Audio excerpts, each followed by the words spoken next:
तो hello friends, मैं दीपक नागर अधिशासी अधिकारी आप सभी का स्वागत करता हूँ चैनल पे। तो दोस्तों, आज हम एक इम्पोर्टेंट जो न्यूज़ है काफ़ी ज़्यादा चल रही है, आप सब लोगों ने पढ़ लिया होगा अब तक तो, कि मणिपुर इज बर्निंग। मणिपुर में कुछ हो रहा है। मणिपुर में काफ़ी ज़्यादा है ना, लग आप लोगों ने वहाँ के कुछ फुटेज देखे होंगे टीवी न्यूज़ पर, तो काफ़ी ज़्यादा आग लग रही है, लोगों बस जला दी, मोटरसाइकिल जला दी, काफ़ी ज़्यादा कई लोगों की मृत्यु भी होगी। और इसके बाद में गवर्नमेंट ने क्या किया, सेना को क्या पावर दी गई है, शूट एंड शाइट ऑर्डर का। शूट एंड शाइट मतलब देखते हैं, गोली मारने के आदेश दे रखे, पूर्ण कर्फ्यू लगा दिया। तो ऐसा क्या रीजन है कि मणिपुर को में ये सब विध्वंस हो रहा है? कुछ तो रीजन होगा। तो दोस्तों, हम आज थोड़ा सा एक तो मणिपुर का जो है ना बैकग्राउंड जानेंगे, मणिपुर के बारे में थोड़ा सा जानेंगे। अब ये चीज़ इतनी न्यूज में रही है तो आपको है ना एग्जाम में मणिपुर की थोड़ी सी ज्योग्राफी वगैरह के बारे में ध्यान रखना चाहिए, ये पूछी जा सकती है। फिर इसके बाद में जानेंगे हम कोजेज, ये सब जो अभी हुआ तो अभी क्यों हुआ, कुछ तो रीजन होगा ना, बिना रीजन के कुछ नहीं होता। तो क्या रीजन थे कि मणिपुर में इतनी आग लग रही है? दूसरी बात, गवर्नमेंट को क्या करना चाहिए इसको कंट्रोल करने के लिए, या गवर्नमेंट ने क्या एफर्ट किया, तो हम सब आज इसको बारे में डिटेल में जानेंगे दोस्तों। तो सबसे पहले तो देखो, हम कुछ न्यूज़ देख लें, जैसे कि MC मैरीकॉम, आप सब लोग जानते हैं MC मैरीकॉम साहब। ये एक बहुत बड़ी क्या है, बॉक्सर है, अवार्ड विनर बॉक्सर है, काफ़ी फेमस है, इसमें इनकी लाइफ पे मूवी भी बनी हुई है। तो इन्होंने देखो एक ट्वीट किया था फेसबुक पे भी लिखा था कि माई स्टेट इज बर्निंग, मैं हमारा मणिपुर जल रहा है, आप इसको बचाओ। और इन्होंने PM, prime minister, home minister Amit Shah, इनको इसमें टैग किया था। ये देख सकते हैं आप, my state is burning, kindly help, हम हमको मदद करें। तो ऐसा क्या हो गया, ऐसा क्या नौबत आ गई कि मणिपुर की ये स्थिति होगी? तो हम थोड़ा सा मणिपुर के बारे में एक हल्का सा डिटेल में जानेंगे। हम सबको पता है नॉर्थ ईस्ट में कितने स्टेट है टोटल। मणिपुर क्या एक नॉर्थ ईस्ट का स्टेट है। नॉर्थ ईस्ट में 7 सिस्टर कहते हैं इनको, 7 राज्य। कई लोग इसमें सिक्किम को ऐड कर लेते हैं, अगर सिक्किम को ऐड करें तो फिर 8 हो जाएंगे। 7 सिस्टर कहते हैं ना, उसमें सिक्किम शामिल नहीं होता है। सिक्किम देखो ये अलग है यहाँ पे, लेकिन Sikkim is also part of north east. तो नॉर्थ ईस्ट में तो क्या कितने हो जाएंगे, 8 राज्य हो जाएंगे। लेकिन अगर 7 सिस्टर की बात करें तो 7 सिस्टर में सिक्किम को शामिल नहीं किया जाता है। आप सबको पता होगा नॉर्थ ईस्ट के जो ये 7 सिस्टर में सबसे बड़ा राज्य कौन सा है, सबसे बड़ा स्टेट और सबसे जो हिस्टोरिकल जिसका वो है असम। असम। इसके बाद में ये अरुणाचल प्रदेश है। हम पता ही होगा, चाइना के साथ हमारा डिस्प्यूट चलता रहता है, अरुणाचल प्रदेश को लेकर चाइना क्लेम करता है कि क्या ये इनर तिब्बत है, मतलब तिब्बत का पार्ट है, इसलिए चाइना इसका मालिक है। लेकिन इंडिया के पास है हम ये, और इंडिया कहता है कि ये तो शुरू से इंडिया का पार्ट है। फिर ये पास में नागालैंड आ गया, नागालैंड आ गया इधर। ये मणिपुर है। तो आप एक बार मणिपुर की लोकेशन देख सकते हैं आराम से डिटेल में। मणिपुर देखो, एक तो असम के साथ बॉर्डर शेयर कर रहा है, एक नागालैंड के साथ बॉर्डर शेयर कर रहा है, एक मिजोरम के साथ बॉर्डर शेयर कर रहा है। तो ये 3 स्टेट का नाम आपको याद होना चाहिए, इसकी ज्योग्राफिकल लोकेशन। तो ये बेसिकली मणिपुर हो गया हमारा, जो 3 स्टेट के साथ बॉर्डर कर रहा है। साथ में इंटरनेशनल बॉर्डर भी है इसकी, किसके साथ, म्यांमार के साथ में। ये देखो यहाँ पर म्यांमार है। तो ये पूछा जा सकता है एग्जाम में कि म्यांमार कि मणिपुर कौन से कंट्री के साथ बॉर्डर शेयर करता है, तो म्यांमार के साथ करता है। और 3 स्टेट का नाम भी ध्यान होना चाहिए। इसके बाद हम मणिपुर की खुद का देखते हैं। तो मणिपुर की देखो, हम सबको पता है कैपिटल क्या है, इम्फाल है। आप सबको पता होगा मणिपुर की कैपिटल के बारे में। तो ये बेसिकली यहाँ बीच में सेंटर में इम्फाल है। इम्फाल ये एरिया क्या है, इम्फाल है। तो यहाँ की मणिपुर की कैपिटल है, और जो ज़्यादातर जनसंख्या यहीं पर निवास करती है। तब विवाद का कारण क्या देखो, तो थोड़ा सा हम डिटेल में भी देखेंगे। सबसे पहले तो मैं बता दूं मणिपुर के बारे में। मणिपुर एक बेसिकली नॉर्थ ईस्ट का स्टेट है। इसकी कैपिटल क्या है, इम्फाल है। और ये किसके साथ करता है, म्यांमार के साथ बॉर्डर शेयर करता है। ये हमने देख लिया था। 3 जो है ना स्टेट को टच करता है ये, असम, मिजोरम, नागालैंड। इसकी लैंग्वेज क्या है, मितई है। मिती कह दो या मितई कह दो, मुझे इसकी लैंग्वेज नहीं आती, इसलिए एग्जैक्ट प्रोनाउंसिएशन मैं नहीं कर पाऊंगा। लेकिन मैती भाषा इसकी ऑफिशियल लैंग्वेज है। और ये इंडिया के जो टॉप जो है ना शेड्यूल 8 में 22 जो टॉप 20 लैंग्वेज है, ऑफिशियल लैंग्वेज इंडिया की, उसमें एक शामिल है मितई। यहाँ के CM अभी लेटेस्ट में चुनाव हुआ था, आप सबने देखा होगा, N बीरेन सिंह है, जो BJP के हैं, भारतीय जनता पार्टी की यहाँ गवर्नमेंट है। और N बीरेन सिंह यहाँ के CM है। तो ये तो बेसिकली इसका एक वो इंट्रोडक्शन हो गया। इसके बाद में हम इसके पॉपुलेशन की बात करें। इस पॉपुलेशन को अगर आप ढंग से समझोगे, ज्योग्राफिकल और एथनिकल अगर डिवीजन आप समझ जाओगे, तो आप है ना ये प्रॉब्लम समझ जाओगे। तो देखो दोस्तों, सबसे ज़्यादा यहाँ डोमिनेट कास्ट है मितई। मितई ग्रुप है एक, मितई जाति है। इस मितई जाति का लगभग 53% जनसंख्या है यहाँ की। 53% जनसंख्या किसकी है, मितई की है। इसमें से अधिकांश हिंदू है, कुछ मुस्लिम समुदाय से भी है, मितई से। मितई एक बड़ा ग्रुप है और जिसकी जनसंख्या 53% है। ये यहाँ का सबसे पावरफुल ग्रुप है, सबसे पावरफुल है। जैसे भारत में आप लोगों ने देखा होगा, अधिकांश राज्यों में कोई ना कोई कास्ट डोमिनेंट रहती है। जैसे कि हम महाराष्ट्र में बात करें तो मराठा समुदाय की है, गुजरात में बात करें तो पटेल समुदाय है, हरियाणा में बात करें तो जाट समुदाय है।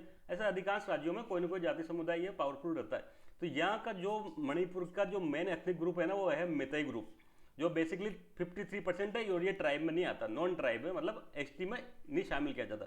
आप लोगों को ध्यान होगा नॉर्थ ईस्ट में अधिकांश जनसंख्या क्या है, ट्राइबल है, अधिकांश जनसंख्या ट्राइबल है। सबसे ज़्यादा ट्राइब कहाँ पाई जाती है, नॉर्थ ईस्ट में पाई जाती है। लेकिन जो ये मितई समुदाय है वो नॉन ट्राइबल है, एक पावरफुल है, सब सर्वाधिक जनसंख्या, पॉलिटिकल सोशल सब रूप से पावरफुल कौन है, ये मितई समुदाय है। इसके अलावा यहाँ पर कुछ नागा समुदाय पाए जाते हैं। नागा आप लोगों, हालांकि नागाओं की अधिकांश जनसंख्या कहाँ रहती है, नागालैंड में रहती है, लेकिन कुछ जनसंख्या मणिपुर में भी रहती है। इसलिए तो नागालैंड का समझौता तो नहीं हो पा रहा। वो नागाओं की मांग होती है कि मणिपुर के नागाओं को भी हमारे साथ मिलाया जाए नागालैंड में। कभी जब नागालैंड के इशू पढ़ेंगे तो डिटेल में इनके बारे में पढ़ेंगे। फिर कुछ जनजातियाँ हैं Kuki Zomi tribe. Kuki Zomi tribe basically ये क्रिश्चियन है, और ये मितई जो बड़ा ग्रुप है वो बहुसंख्यक लोग हिंदू समुदाय से हैं, और ये नागा ट्राइब है, कुर्की जोमी ट्राइब है, ये क्रिश्चियन है। तो अब मुझे बताओ जहाँ सबसे पावरफुल हो गया मितई समुदाय, तो सब ज़्यादा चलेगी किसकी, मितई की चलेगी। इसलिए देखो जो नागालैंड में, जो अभी मणिपुर में 60 MLA है ना, वहाँ की विधानसभा में 60 MLA, उसके 40 कौन से मितई ग्रुप के हैं, मितई लोगों के हैं 40 MLA। जनसंख्या ज़्यादा है तो MLA भी ज़्यादा बढ़ेंगे। हमेशा से पावरफुल रहे हैं, CM भी सब नहीं कर रहा है। एक बार हम इसका ज्योग्राफिकल डिवीजन भी देख लेते हैं दोस्तों। बेसिकली जो पूरा मणिपुर है ना, ये दो तरह से बांटा हुआ है। एक तो है हिल एरिया, पहाड़ी क्षेत्र, पहाड़ी क्षेत्र। एक है वैली क्षेत्र, वैली या प्लेन भी ही है, प्लेन भी है, इसको सिंपल से कह सकते हैं हम इम्फाल वैली। इम्फाल वैली ये प्लेन क्षेत्र है, मैदानी क्षेत्र है, घाटी का एरिया है। यहाँ पर बहुत संख्यक जनसंख्या यहीं पर रहती है, और सब ये मैतई ग्रुप का ये सबसे ज़्यादा केंद्र है। मैतई जो ये रहते हैं जनजाति यहीं रहती है। देखो सेंट्रल ये जो इम्फाल के आसपास का एरिया है, बेसिकली ये इम्फाल वैली कहलाता है। और यहाँ पर है ना लगभग 10% एरिया है ये टोटल, जो 90% जो टोटल 100 एरिया माने इसको जनसंख्या को, क्षेत्रफल, तो उसमें से 10% क्षेत्रफल कहाँ है, ये वैली में। जो हिल साइड है बाकी 90% एरिया है, 90% क्षेत्रफल कहाँ है, हिल साइड पर। यहाँ पर रहते हैं ट्राइबल, जो मैंने बताया था ना भी नागा ग्रुप, ये ट्राइबल रहते हैं। और जितने भी ये मितई ग्रुप वाले हैं ना, ये रहते हैं ये मैदानी क्षेत्र या घाटी क्षेत्र में, इम्फाल वैली के आसपास में। यहाँ पर एरिया कम है लेकिन जनसंख्या ज़्यादा है। एरिया तो कम है घाटी का, वैली का, लेकिन एरिया तो क्या कम है, लेकिन पॉपुलेशन काफ़ी है। और ज़्यादा तो कौन रहता है यहाँ पर, ज़्यादातर रहता है यहाँ पर मितई ग्रुप के लोग। तो एक तरह से ये क्या हो गया, ये हिल वर्सेस वैली की बात होगी। हिल वर्सेस वैली की लड़ाई है दोस्तों। हिल पे रहते हैं कौन, जो ट्राइबल ग्रुप है, ट्राइबल ग्रुप नागा वगैरह, और वैली में रहते हैं मितई ग्रुप, मितई ग्रुप। तो इन दोनों के बीच की लड़ाई के कारण क्या हो रहा है, वर्तमान में नागालैंड जल रहा है दोस्तों। तो हम देख सकते हैं जैसा कि ज्योग्राफिकल डिवीजन क्या हुआ, हिल एरिया है, यहाँ पे ट्राइब रहते हैं, और 90% एरिया ज़्यादा है। हम जानते हैं पहाड़ी क्षेत्रों में लोग कम रहते हैं। वैली में क्या प्लेन एरिया है, जिसको इम्फाल वैली रीजन कहते थे। मेनली मितई ग्रुप है यहाँ पे, जो पावरफुल कौम है मितई ग्रुप की, सबसे ज़्यादा इसी की चलती है। तो अब विवाद कहाँ से खड़ा हुआ, ऐसा क्या आ गया, तो ये तो अनंत काल से चल रहा है ये सिस्टम। तो विवाद क्यों हुआ ऐसा, इतने जो लड़ाई दंगे क्यों हो रहे हैं, इतने लोग मर रहे हैं, तो क्यों मर रहे हैं। तो दोस्तों प्रॉब्लम की शुरुआत होती है बेसिकली एक मणिपुर हाई कोर्ट था। मणिपुर हाई कोर्ट ने एक ऑर्डर दिया, मणिपुर हाई कोर्ट में केस चल रहा था बेसिकली। तो वहाँ उन्होंने ऑर्डर दिया कि जो स्टेट गवर्नमेंट है ना, मणिपुर सरकार, वो क्या करे, जो ये मितई ग्रुप है, मैती ग्रुप है, इस ग्रुप को एसटी का दर्जा देने के लिए क्या करे, एसटी का दर्जा देने के लिए केंद्र सरकार को भेजे। केंद्र में जो मिनिस्ट्री ऑफ ट्राइबल अफेयर्स है, जनजातीय मंत्रालय है, इस जनजातीय मंत्रालय को ये अपनी रिकमेंडेशन भेजे।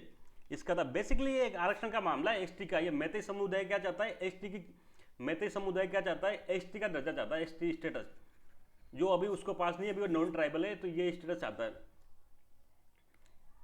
देखो हुआ बात ये, दो मुख्यतः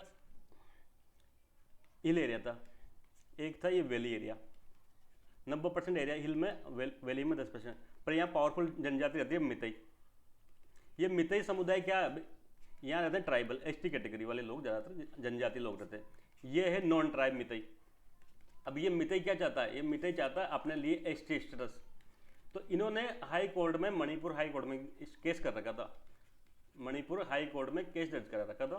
तो मणिपुर हाई कोर्ट ने क्या ऑर्डर दिया, ऑर्डर दिया स्टेट गवर्नमेंट को कि क्या करो, कि तुम इनको एसटी स्टेटस के लिए, एसटी स्टेटस का दर्जा देने के लिए किसको लिखो, भारत सरकार के ट्राइबल मिनिस्ट्री को लिखो, भारत सरकार की ट्राइबल मिनिस्ट्री को लिखो। तो इससे क्या होगा, देखो अब अगर इन मैतई समुदाय को एसटी का दर्जा मिल जाएगा तो सबसे ज़्यादा चिंता किसको होगी, सबसे ज़्यादा चिंता ये हिल पे रहने वाले ट्राइब को होगी नहीं होगी बताओ?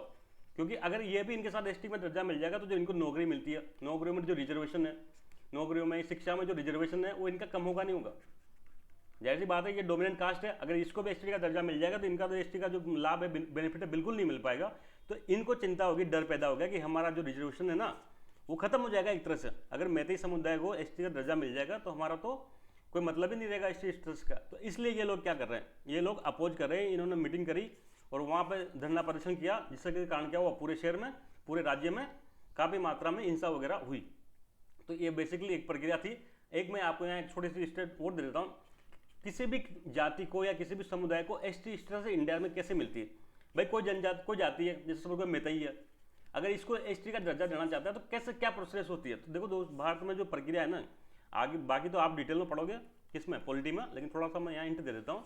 सबसे पहले देखो स्टेट गवर्नमेंट रिकमेंड करती है। स्टेट गवर्नमेंट यहाँ कौन, मतलब स्टेट गवर्नमेंट का मतलब यहाँ मणिपुर गवर्नमेंट, ये रिकमेंडेशन करेगी।